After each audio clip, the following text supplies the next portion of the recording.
حضرت محمود غزنوی نے ایک دن فرمایا کہ میں حضرت خضر علیہ السلام کی زیارت کرنا چاہتا ہوں۔ ایک غریب آدمی کھڑا ہوا، وہ کہنے لگا میں آپ کو زیارت کرا دیتا ہوں،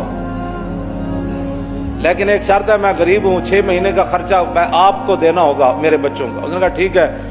6 مہینے کے بعد محمود غزنوی نے اس کو بلایا، ہاں جی خضر علیہ السلام کی ملاقات کا کوئی وظیفہ مکمل ہوا؟ اس نے کہا جی کچھ وظیفے الٹ ہو گئے، 6 مہینے اور چاہیے۔ اس نے کہا ٹھیک ہے۔ سال کے بعد اس کو پھر حضرت محمود غزنوی بلایا، انہوں نے کہا جی میں کہاں، خضر علیہ السلام کہاں، میں نے تو آپ کے ساتھ جھوٹ بولا ہے، غریب آدمی تھا تو پیسے میرا روٹی پانی چل گیا 1 سال۔ تو محمود غزنوی کا مجلس لگی ہوئی تھی، ہزاروں لوگ موجود تھے، تو اس نے اپنے ایک وزیر کی طرف اشارہ کر کے کہا بتاؤ بھائی جو بادشاہ سے جھوٹ بولے اس کی کیا سزا ہے؟ وہ وزیر کہنے لگا کہ اس کو قتل کر دیا جائے۔ محمود غزنوی کے مجلس میں ایک نورانی چہرے والے بزرگ بیٹھے تھے، انہوں نے کہا بادشاہ سلامت، اس نے بالکل ٹھیک کہا۔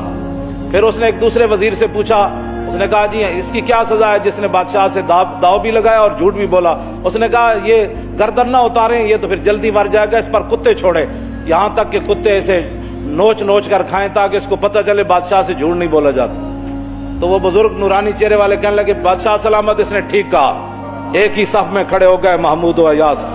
حضرت ایاز کو کہا کہ ہاں جی آپ بتائیں۔ اس نے کہا بادشاہ سلامت، ایک غریب آدمی تھا، اس کے جھوٹ بولنے سے آپ کے وقار میں کوئی کمی نہیں آئی، اور 1 سال پیسے دینے سے آپ کے خزانے میں کوئی کمی نہیں ہے، آپ اس کو معاف کر دیں۔ وہ نورانی چہرے والا بزرگ کہنے لگا بادشاہ سلامت بالکل اس نے ٹھیک کہا۔ محمود غزنوی نے ان بزرگوں کو قریب بلایا، انہوں نے کہا یہ کیا بات ہے، جو گردن اتارنے کا کہتا ہے وہ بھی ٹھیک ہے، جو یہ کہتا ہے کہ کتے چھوڑ دیے جائیں وہ بھی ٹھیک ہے، جو معافی کرتا ہے۔ اس نے کہا کہ جس نے کہا نا گردن اتار دو، یہ اس کا خاندان تھا کسائی، گردنیں اتارنے کے عادی ہیں، اور کہا کہ غلطی تو تیری ہے جیسے تو نے ایسے لوگوں کو وزیر بنایا۔